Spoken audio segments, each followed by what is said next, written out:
what's up dribblers at mga shooters, kamusta po kayo? Panalo nga po ang Gilas Pilipinas kontra dito po sa Latvia. Ano nga ba mga posibleng senaryo na mangyari matapos po ang bakbakang yan at ano ang masasabi ni Coach Tim Cone sa performance ng Gilas Pilipinas kontra sa Latvia? Yan po mga yan ang ating tatalakayin matapos po akong maglambing sa inyo ng isang like, share, comment down below and don't forget to subscribe and hit that notification bell button para updated po tayo sa ating mga video. Paglalambing ko po yan kung nagugustuhan nyo ang ating pong video.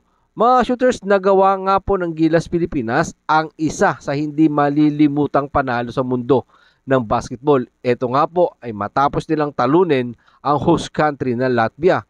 FIBA World Ranking number 6. Samantalang ang ating pong pambansang kupunan ay nasa rank number 37. Hindi na nga po pinaporma pa ng Gilas Pilipinas ang Latvia simula pa lang po ng pagbubukas ng bakbakan. Dahil unang bahagi pa lang ng laro ay di na nga po nila nilingon ang kalaban ng ating pong pambansang kupunan na Gilas Pilipinas, ang kalaban po nilang Latvia.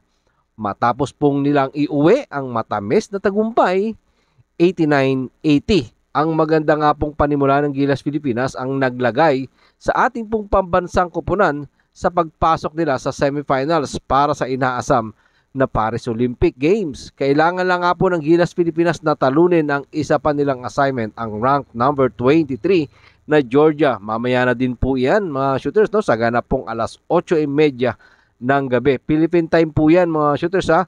Tingnan po natin ang mga posibleng senaryo para sa Gilas Pilipinas matapos nga po nilang talunin ito pong Latvia at mamaya kung kaya ba nilang talunin ito naman pong Georgia para muling gumawa ng kasaysayan para maabot ng Gilas Pilipinas ang semifinals nang walang anumang komplikasyon.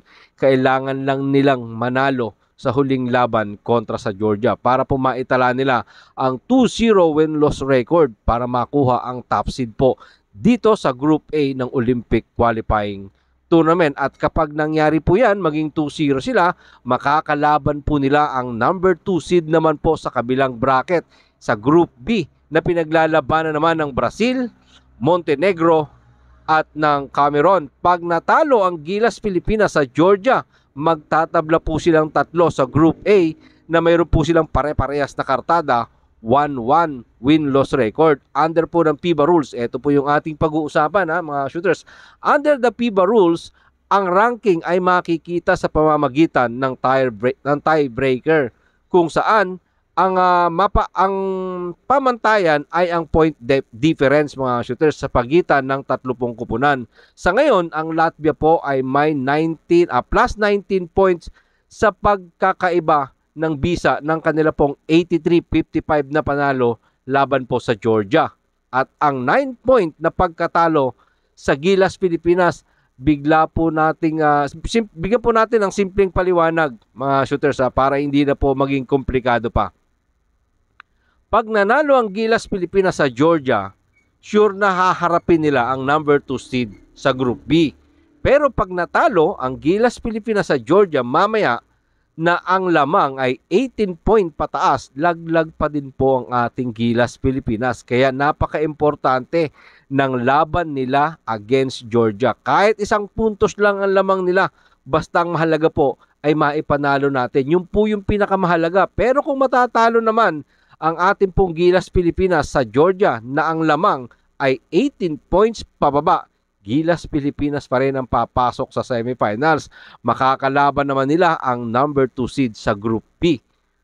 Magiging mahirap pa din ang assignment po ng ating Gilas Pilipinas mga shooters, no? Hindi po basta-basta. Ito pong Olympic Qualifying Tournament. Again mga shooters, ito pong assignment ng Gilas Pilipinas na Georgia na rank number 23 sa world ranking. Nasa lineup po ng Georgia ngayon, may dalawa po silang NBA player. Pero, mga shooters, kaya dapat talagang maganda pa din na maging panimula ng ating Gilas Pilipinas tulad ng panimula nila kontra po sa Latvia. So mga ka-shooters, isa pa pong mahalagang panalo ang kailangan ng ating pambansang kupunan. Ano pa ba at maitutulong? Siyempre, yung inyo pong dasal para sa ating kupunan katulad ng inyong pagpupuyat kagabi. Alam natin lahat, maraming nagpuyat sa panalo ng ating pong pambansang kupunan na Gilas Pilipinas. Again, mamaya po hindi tayo magpupuyat dahil 8:30 PM ang bakbakan ng Gilas Pilipinas. Philippine time po yan. Live po nating mapapanood sa One Sports Plus. At mga ka-shooters, sa mga hindi po nakakaalam, isa na naman po kasaysayan yan. Ang panalo po ng Gilas Pilipinas niyan kontra po sa Latvia. Dahil 60 years na ang nakakaraan, o 63 years na po na hindi po nananalo ang Pilipinas sa basketball game sa isa pong European team. Dahil ang huli nga po dyan ay noong pa pong 1961, panahon pa yata ito nila Loizaga, kung hindi po ako nagkakamali mga shooters, no, kalaban po nila dyan ang Spain. So talagang another kasaysayan po ang inukit ng Gilas Pilipinas kagabi sa panalo kontra sa Latvia. Mga shooters, matapos nga po silang manalo, siyempre, nagbigay po ang ating pong head coach, no, na talagang masasabi natin, napakatinding coach ng Gilas Pilipinas, no, na parang nasa kanya na yata yung swerte ngayon. Hawak niya at kasama niya pa dyan, siyempre, si Justin Brownlee, the magic Justin Brownlee, na nagtalaga ng kanya pong almost triple-double. 26 points, 9 rebound, and 9 assists. Muntik na, isang-isa na lang, triple-double na ang kinamada ng ating naturalized players. Matapos nga po ang tagumpay, hindi nga po makapaniwala si head coach, Coach Tim Cone. Narito po si Coach Tim Cone sa post-game interview, sa post-game press conference matapos po nilang manalo sa Latvia, ito pong Gilas Pilipinas. Ako ay lubos na nabigla na nakaupo ako dito sa harap ninyo matapos kaming manalo sa isang laro ng basketball. Again, sabi ko nga po kanina, historic victory po ito para sa Gilas Pilipinas against the European teams. Since talunin po natin ng Spain, ang Spain mga shooters, Spain ang ating pong tinalo. Yan po ay noong Rome Olympic 1960. Inamin nga po ni Coach Tim Cone na pumasok sila sa laban against Latvia, na ang layunin ay gawin itong isang kompetisyon. Pero tumaas nga po ang kanilang kumpiyansa nang gumanda ang kanilang matikas na opensa. Imagine mga shooters, umabot pa po ng 26 points ang naging lamang ng ating pong Gilas Pilipinas. Sapat po yan para makuha ang panalo at kapusin naman ang Latvia sa tangka nilang bumalik sa laban. Sabi nga din po ni Coach Tim Cone na malungkot siya kasi hindi nakapaglaro ang top point guard ng Latvia na si Artur Sagars. Magiging tapat ako sa inyo, sabi po ni Coach Tim Cone. Maganda ang aming naging panimula. Pumasok ang aming mga tira. Mabuti na nga lang talaga, hindi nakapaglaro si Artur Sagars. Malaking bagay iyon para sa amin, para makontrol namin ang tempo ng laro.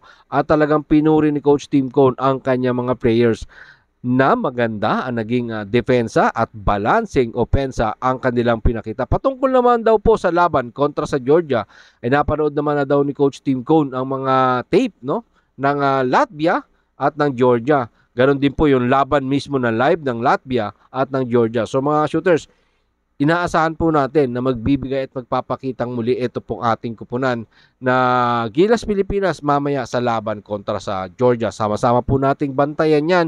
Yung laban na yan, mamaya mga shooters ay 2-0 na para sa tuluyang mapahiya po natin. Ito pong FIBA sa kanilang pinagsasabi na ito nga pong sa Group A ay talagang madudumina ng Latvia at magpapangalawa pa dyan ang Georgia at mahuhuli ang Pilipinas. Pero nagkamali nga dyan yung FIBA dahil kagabi kinuha po natin ang isang magandang panalo, 89-80 kontra sa Latvia na number 6 sa world ranking. Maraming salamat po sa inyong panonood. Ano naman po ang inyong maging opinion? Diyan po natin yan pag-usapan sa comment section. Ingat and God bless everyone. Adjourn. Laban Pilipinas. Puso.